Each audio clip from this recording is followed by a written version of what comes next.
Today's fight is rooted in Georgia's 2018 governor's race. Brian Kemp was the Republican Secretary of State back then, in charge of the election. He beat the Democrat Stacey Abrams to become governor by the slimmest margin in nearly half a century. Abrams cried foul, saying Kemp had removed more than 1 million Georgians from the voter rolls at the time. The election decided by fewer than 55,000 votes.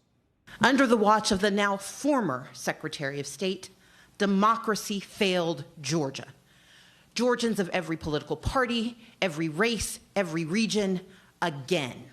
2 years later, the 2020 election. States across the country began amending their voting laws, expanding access to mail-in ballots because of the pandemic. But Georgia didn't have to. Even before COVID, every Georgian could request an absentee ballot with no excuse. Georgia did, however, set up drop boxes for absentee ballots for the first time in state history. More people could vote more easily. Days after votes were cast, President Trump refused to concede defeat. He claimed rigged election, which it wasn't, and honed in on Georgia, accusing the Republican governor and the state election chief of voter fraud.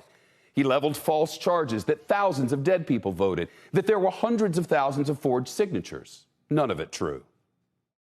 There's no way we lost Georgia. There's no way. That was a rigged election, but we're still fighting it, and you'll see what's going to happen. Well, what happened was 2 Senate runoff races. Democrats won them both. Georgia flipped, and Republicans went to work.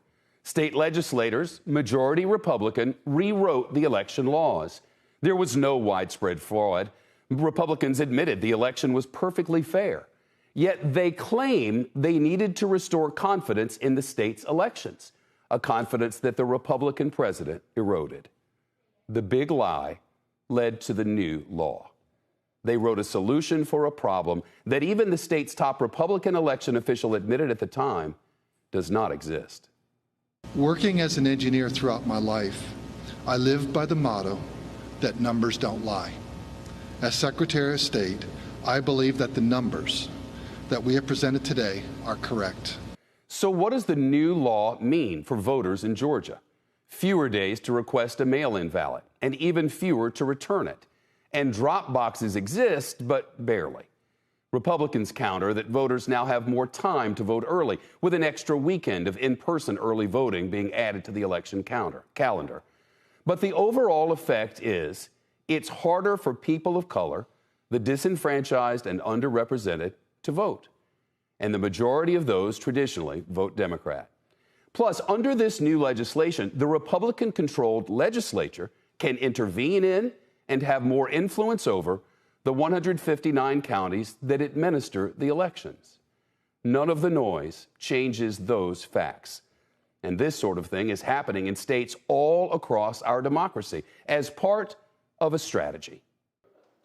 Shepard Smith here. Thanks for watching CNBC on YouTube.